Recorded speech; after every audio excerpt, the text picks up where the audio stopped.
Now, as a last optional editing technique in Adobe Camera Raw is that you can add grain to the image.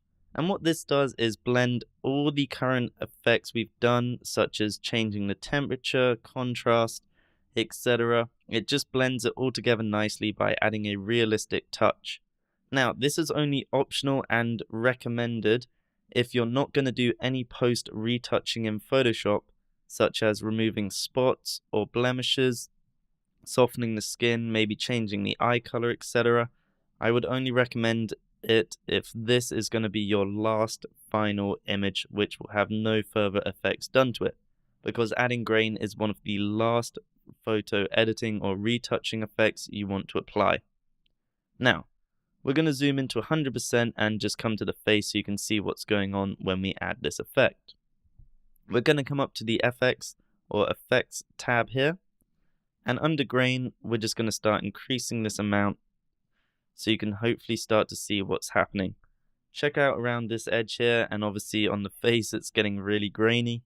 Basically does what it says, it makes your image look grainy. However, at small amounts this is really powerful because it just blends the image. It's almost adding a nice top coat that just blends the whole thing together and makes it look as one piece. So maybe 30% is good for this.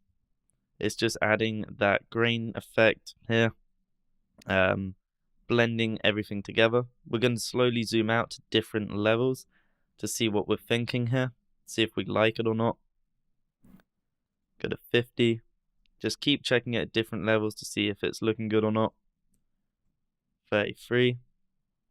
We'll probably reduce it a bit because this background's a little bit too grainy. Bring it down to 20. That's better. And that's pretty much it. It just adds that nice little effect for our image. However, we're just going to remove it because we're going to be adding grain later on in Photoshop after we've started to do extra retouching effects such as removing this spot and these ones here and just making the overall image pop even more.